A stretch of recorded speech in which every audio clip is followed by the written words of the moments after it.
Corporate finance practice problem using Excel. Owner sales, company interest, and tax obligations. Get ready, it's time to take our chance with corporate finance.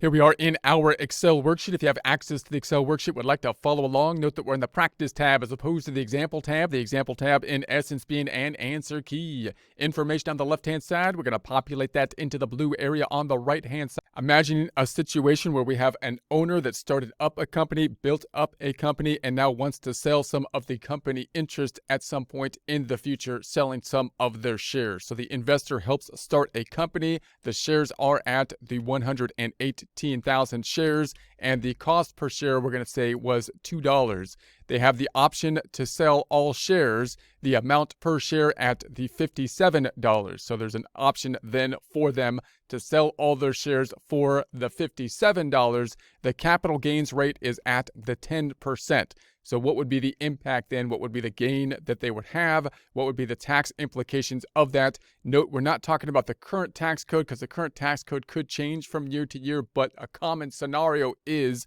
to have differences between the ordinary income rates, the capital gains rates, and possibly, let's say, dividend rates and so on, given the fact that there's different tax implications imposed on them. One of the issues with the capital gains is the fact that you could have capital gains that have accrued over time, meaning they could have increased the value of this company. This owner could have for many years, and if they were to put it at ordinary income rates at the point of time when they sold it, that could put them into higher tax brackets given the fact that they actually earned or increased the value of the company over time. And if you realize it all in one period, 1 year, given the fact that you have those progressive tax rates, that could result in a higher significant tax bracket. So there's multiple reasons you can argue back and forth why the different tax rates are there, but common to have different kind of tax rates between capital gains and, say, the ordinary income.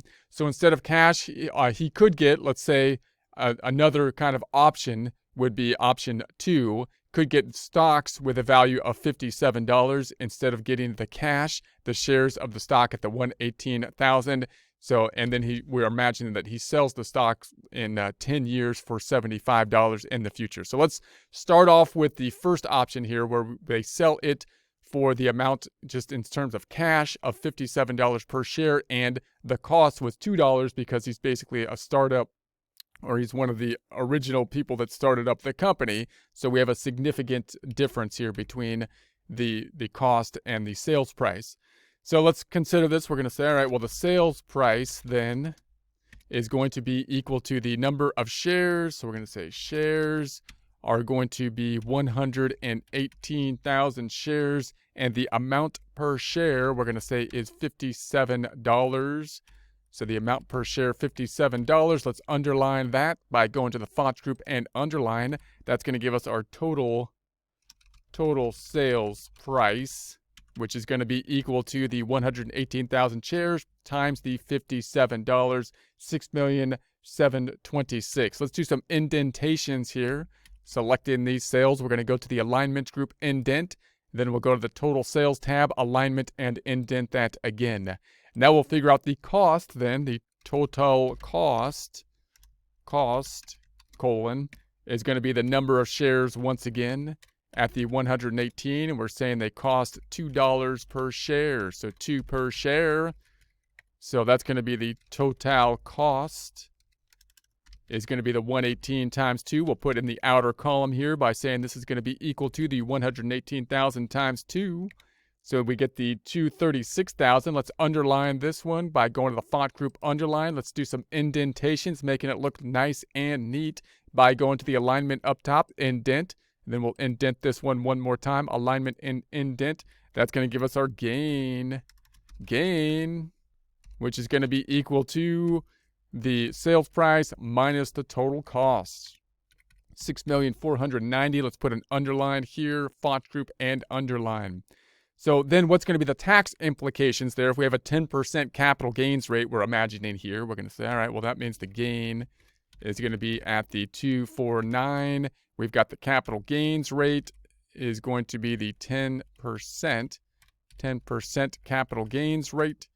And let's make that a percent number group, percentifying, font group, underlining. That gives us a tax obligation related to this of the 6,490,000 times the 10%.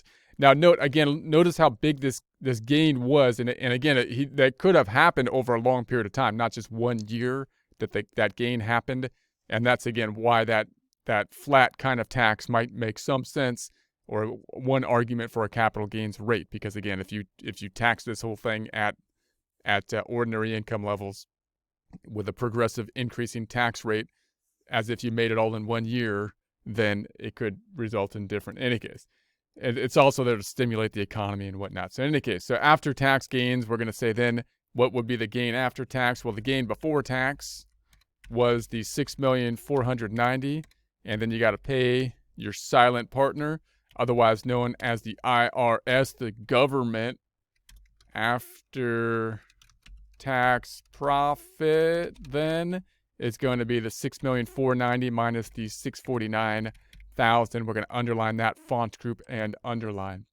So there we have it. Now that tax is significant.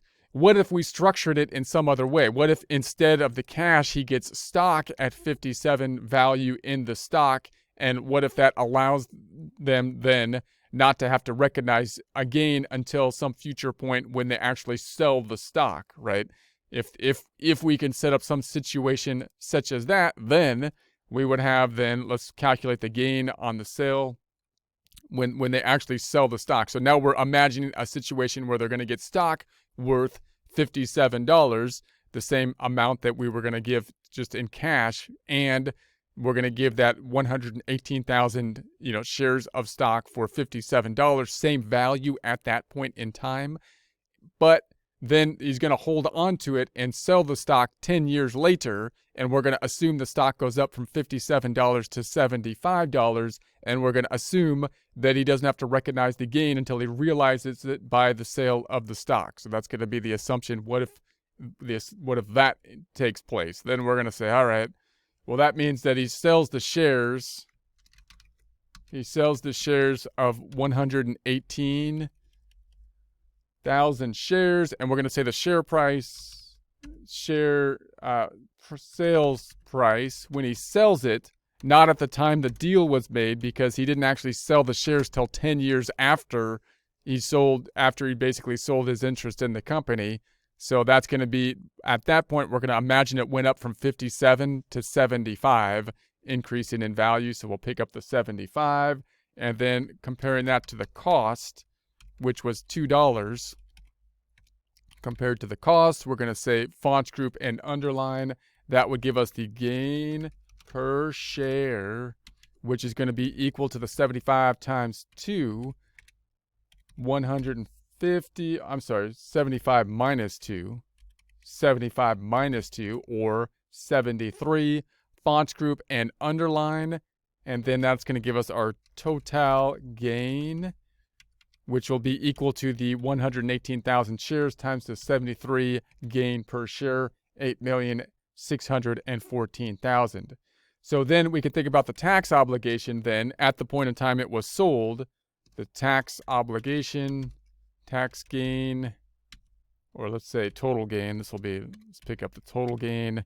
It's still going to be at capital gains rates, which we're going to assume being the 10%.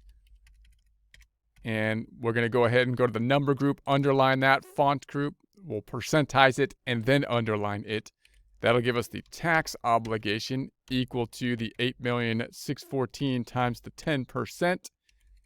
And so then we can look at the difference between the two, the total gain being the 8,614,000, tax obligation being the 861,400. So we have the after-tax profit, which is going to be the 8,614 minus the taxes of the 7,752,600, font group and underline.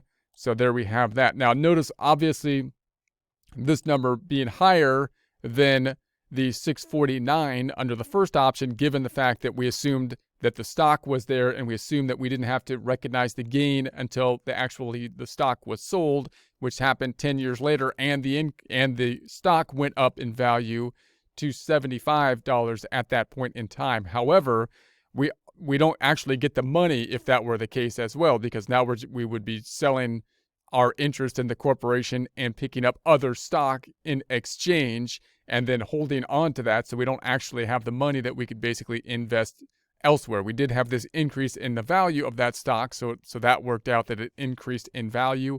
But we might then discount this, because if we did this method over here, we would have gotten the money, at the point in time we made the sale. If we do this method over here, we waited 10 years before we realized the actual gain that took place. So we could then say, well, maybe I should discount this back and compare these back to the same point in time and assume that we have a discount rate of the 10% and see which, compare the two under that method. So in other words, we might use our discounting method, negative present value, shift 9, the rate at 10%, comma, number of periods is going to be 10, because that's the difference between the two, and then comma, because we're just going to pick this future value out, which would be 10 years out, further out than when we would have gotten this money.